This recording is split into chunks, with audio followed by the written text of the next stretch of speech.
我依家係朝早還眠喺床上還未起嚟。啱啱醒過嚟之後就發覺個頭嚨好痕癢，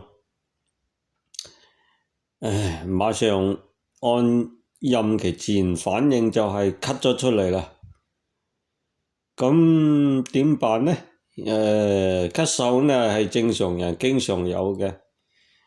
我以前咳嗽亦係偶然有咳嗽。咁呢就以前我患上慢性支氣管炎嘅時候呢，又偶然有咳嗽，唔算咳得好多。咁後來我運用咗我原創嘅呼吸道微能量修療法、禪聲氣法、殘震能量修療法，運用殘震能量嘅方式將佢慢慢地醫好。咁呢個過程比較長嘅，係不知不覺咁樣好轉咗。咁我依家呢總結出呢套嘅物理能量嘅修療法，採用氣流嘅震動，呼吸由肺部發出嘅氣流，同埋咽喉聲帶發出嘅音頻嘅聲頻嘅震動嘅綜合，即係要將意念將呢個氣流震動同埋聲頻震動，將佢投放到自己嘅氣管入邊進行，用意念控制佢震動嘅，達到震動咁嘅方式。咁嚟以物理嘅方式、物理控制方式嚟醫治到氣管嘅各種疾病。咁呢個取得成功咗之後，我總結出呢個係一個可以作為一個功法。咁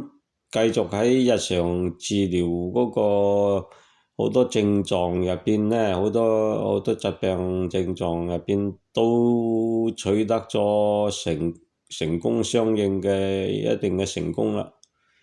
咁我發現呢，針對咳嗽亦可以同樣係可以運行呢個功法嚟進行治療。不過我後來發覺，針對咳嗽呢個治療嘅複雜性難度嘅大好多。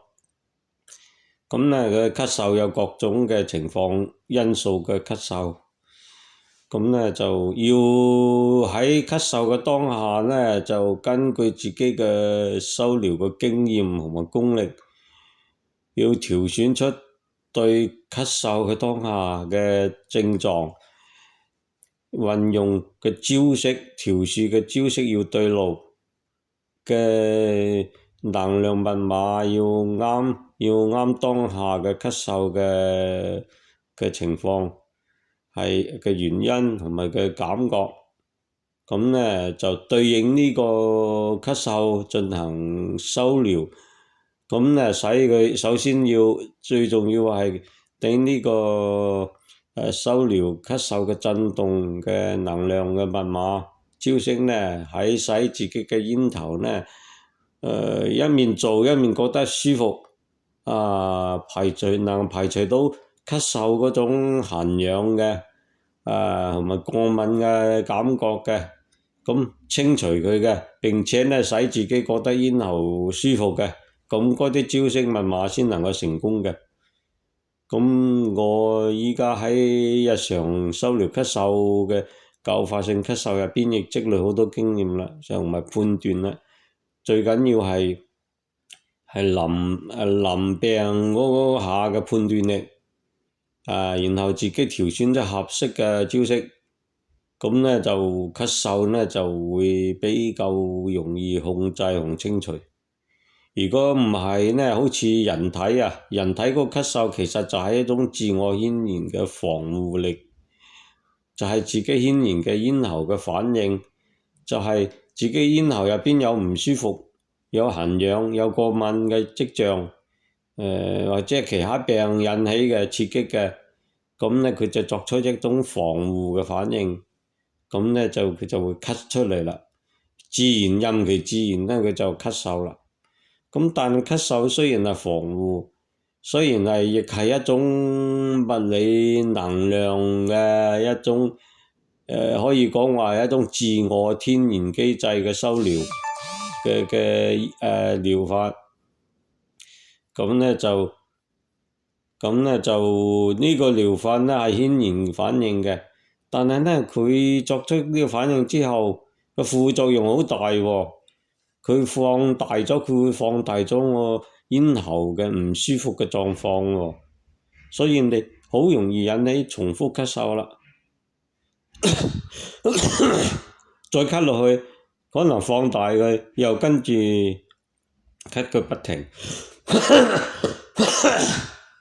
咁樣任佢咳，但係會講啦。咁我呢個物理微能量修療法、殘震氣法咧，就係同呢個接近呢個天然自我防衛咳嗽嗰種特徵，但係佢嘅招式唔同，佢嘅慢慢招式同慢慢能量都唔同，要靠自己嚟判斷，選用合適當下嘅震動投放你咽喉，要使自己嘅咽喉舒適度好，所以係叫做人工意念嘅進行選擇，挑選合適嘅治療嘅密碼招式，咁咧佢就先能夠清除嘅咽喉，不至於放大嗰種痕癢。即係我當下對呢個咳嗽就判斷啦，我咽喉好痕癢啦。頭先話有啲痰咳得出嚟添，我就運用咗呢個根據經驗同埋自己嘅功力嘅判斷，就喺個咽喉入邊運用意念調選某一個震動啦。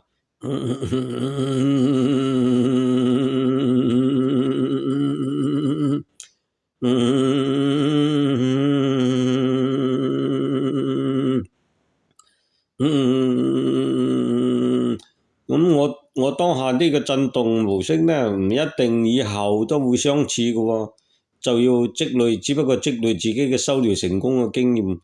因為以後呢又要根據當時嗰個咳嗽嘅狀況嚟調選喎，可能每次都有少少唔同，都有可能喎。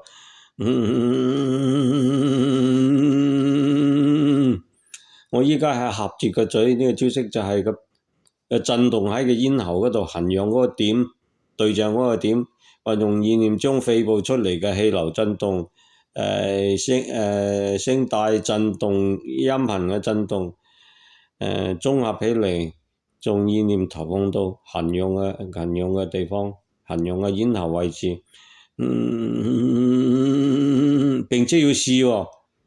佢唔係話一次一個招式就可能搞得嘅掂喎，並且有可能要轉換招式喎，根據情況自己嘅判斷同埋經驗嚟調轉轉換招式喎。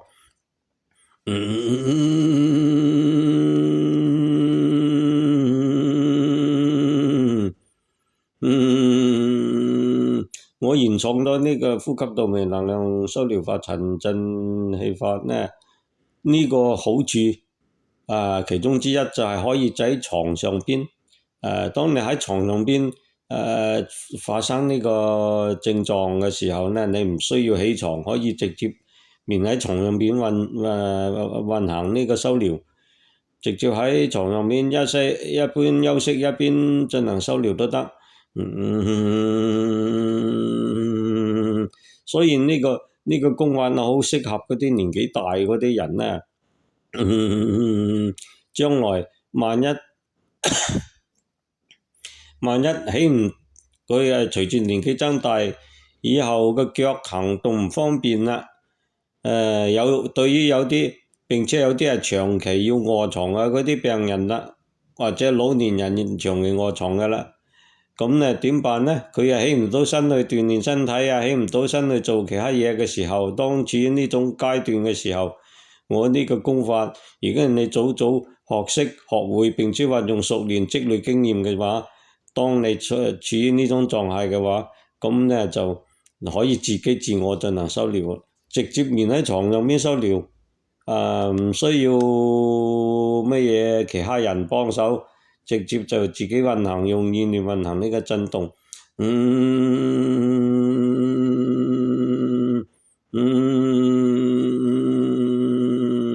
直接用呢個意念調選呢個密碼招式嘅震動嘅能量，對自己嗰個咽喉痕癢嘅位置方向，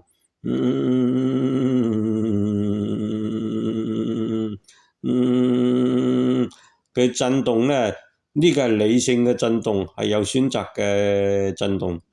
唔相似天然嘅咳嗽，佢雖然又係一種震動，物理嘅震動可以，但係佢作為修療治療嘅方法呢，佢就唔得，佢副作用好大。我哋應該撇開嗰啲天然嘅咳嗽。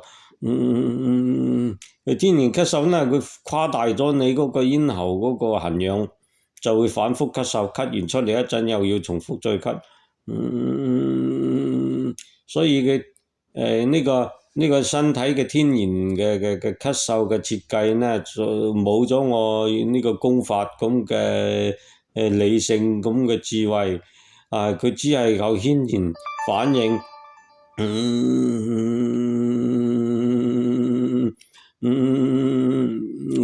咁呢佢就會好可能會放大咳嗽，連續咳落去。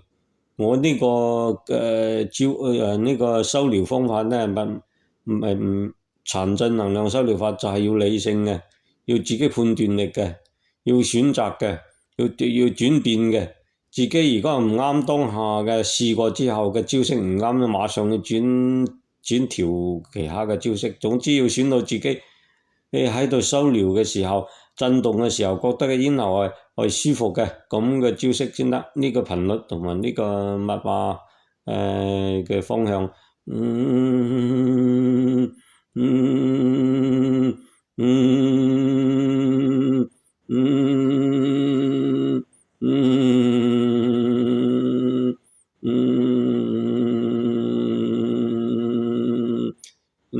修療咳嗽相當要求你功力同埋嘅經驗，要你自己運行嗰個震動嗰個按摩呢，要極之使自己嘅咽頭要好快轉換成舒服嘅感覺，就係用意念將自己呢個震動嘅能量喺個咽喉入邊產生咗類似於呢個喺氣管入邊喺咽喉入邊進行一個按摩同埋痕癢啊！我哋身體皮膚痕癢嘅時候要畫嘅要揸嘅係嘛？嗰種痕癢嗰種反應啊！我呢度痕癢啊，要揸佢解決呢個痕癢啊，咁樣相當於用氣流嘅摩擦力，氣流嘅摩擦為你嘅咽喉嘅表面內壁嘅表面細胞進行抓癢，就痕癢要畫佢揸佢，咁樣使佢嗰個點呢釋放咗嗰啲好唔舒服嘅過敏啊，個咽喉痕癢嗰點，等佢放鬆翻，同時又對呢個點進行按摩，使佢呢個內壁嘅氣管啊，嗰個咽喉氣管內壁嗰個細胞啊，能夠吸收咗你呢個按摩震動同埋抓癢之後，佢會觸發嗰點嘅血液嘅循環，同埋激發呢嗰一點嘅細胞嘅修復力，釋放咗修復嘅成分，因子釋放修復嘅因子、修復素等等，所以點解我要呢個招式要選用要舒適度好嘅呢？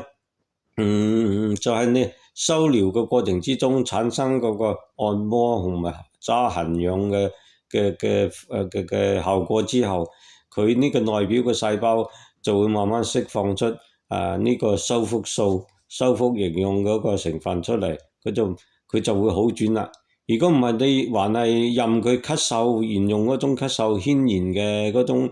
反應嘅話，佢雖然咳嗽亦係一種物理嘅震動能量，但係問題佢係一種混亂嘅，係一種不理性嘅震動，咁咧佢就誇大咗呢個咳嗽啦，就好差別，就係同樣係震動。一個呢天然嘅就誇大咗你嗰個咳嗽成分嗰個逐點，但係我嗰個理智嘅調選各種招式嗰個反覆試用啊，要調試啊，咁選用呢個呢係合適佢咽喉嗰啲細胞吸收震動同埋吸收呢個按摩渣樣嘅成分之後，佢哋釋放出收療素。收療嘅因子出嚟，為你嗰個位置嗰個唔舒服自我進行收療，所以佢先好轉，先能夠消除咳嗽。其實嘅核心嘅技巧嘅原理就喺呢點啦，就要舒適啊，並且呢要收療嘅時候，稍微要自己要有忍耐力。唔好話隨便用呢個咳嗽嗰個痕癢反應，自己放翻出嚟。譬如我好想咳嗽，忍唔住我又咳啊，咁咳啊，咁咧佢就佢就會繼續放大你嗰啲唔舒服嘅症狀啦。咁咧就變咗就難收療好轉嘅難度大咗啦。所以一定要首先要控制住，唔好俾佢任意咳出嚟。咁就調選自己合適嘅收療嗰個密碼招式，等佢喺震動嘅按摩、震動嘅揸癢、痕癢話嗰個痕癢啊，即係相比喻即係啲皮膚啊痕癢呢度痕癢要輕輕話佢咁嘅反應啊，用啲氣流震動同埋呢個聲頻震動產生呢個後果啊，咁如果你選對路咗之後，佢就會慢慢好轉啦。咁我依家試唔成功就係日常嗰啲咳嗽啫，但係對於嗰啲進入咗頑固性嘅咳嗽，好有譬如氣管有咩疾病引起咳嗽，嗰啲得唔得呢？或者哮喘嗰個咳嗽呢？咁哮喘嗰啲呢得唔得？我淨係想探索呢方面。但依家我冇呢種咁嘅病嘅症狀喺度，所以我只能試驗到日常嗰個症狀。因為我所講能夠治療嗰啲咳嗽嗰啲症狀呢，都係自己發出嚟嘅，自己試唔成功嘅，我先會定義佢。如果我冇呢個機會患上呢啲病去試驗嘅話，我就冇可能作出呢個論斷啦，係咪？但係我可以講往呢個方向係有機會嘅，譬如對更加嚴重嗰啲疾病呢，嗰個慢阻肺嗰啲啊，以前我慢性支氣管炎呢，好長時間成20幾年求醫問藥都冇辦法醫得好，徹底醫好，咁我屋企啲人呢，我父母都話。你呢個病咁漫長唔醫好佢揾咁多醫生都醫唔好輕日轉為等你年老嘅時候轉為其他嗰啲乜嘢氣管擴張氣管嗰個慢阻肺等等好多複雜嘅病嘅時候，肺部複雜嘅病嘅時候，氣管複雜嘅病嘅時候，你到老就麻煩啦咁樣，因為我父親嘅有同事見到佢老年都係患呢啲病，真係好慘嘅。咁我所以就真係醫嚟醫去醫唔好。好彩咁幸運，我終於揾到咗呢個療法，呢個物理療法。呼吸我自己將佢定義成為呼吸道微能量收療法、產生氣法、產生能量收療法。係俾我無意之中遇見咗，因為我喜歡唱歌，喜歡練習嗰啲唱歌咁樣咁嘅時候，運用嗰啲氣紅嘅聲嘅練習嘅時候，發覺咗要當你進入咗一個階段、一個層次之後，咁先起到作用。初嘅時候你喜歡唱歌都唔得，都解決唔到啊，都唔能夠起到醫療嘅作用。但係當你識會運用嗰個氣，用聲音嘅時候呢，佢就慢慢就會顯現出嘅療效。所以我唔知點能夠把握住當時點解能夠把握住呢個機會呢？我發現呢，咁就係講唔清喎。當時就係一個悟性過程，好緩慢嘅悟性過程。當我發現咗運行呢種氣流嘅聲頻嘅咁嘅一種嘅情況下，因為當時未意識到係一種震動嘅療法，因為當時我還未用啲按摩器材同埋呢啲，當時市場上還未有好冇乜嘢嘅加個人嘅健康按摩器材出現嘅。當時嘅市場係呢個產品嘅狀況還係好原始，還未有呢種咁幸運咁大量嘅產品問世喺市場上出現。而我到後期後來先有機會同呢啲產品接觸，並且進行打交道，進行呢個維護管理，同埋呢個研究呢個器材嘅原理等等，所以我積累相當多經驗之後，等我有咗相當經驗之後，我就同我自己發現呢種療法對自己嘅氣管醫治有作用有療效嘅情況下，我就兩種嘅知識兩個學科嘅知識進行咗碰撞，還有其他加入其他嘅即係學科。其實我呢個功法呢係好多學科嘅知識碰撞產生嘅結晶嚟嘅。譬如又有解剖學知道自己嘅原理還有物理治療按摩等等呢啲中醫嘅按摩推拿，還有天然嘅揸氧人喺呢度行呢度揸氧等等呢啲基本常識嘅綜合起嚟，先悟出咗我好專嘅原理。最後總結成我決定將佢定義為一種功法，並且繼續深入研究運用佢，譬如運用到依家呢個咳嗽入邊都發現到佢有功效。呢個物理咁簡單嘅物理嘅原理，靠自己人體發出呢種咁嘅震動，由意念控制佢都可以作用喺呢啲日常嘅病徵咳嗽呢啲方面都可以使佢好轉咁樣。咁我覺得我好幸運我將佢總結起嚟做成嘅視頻就放喺 YouTube 上邊，希望將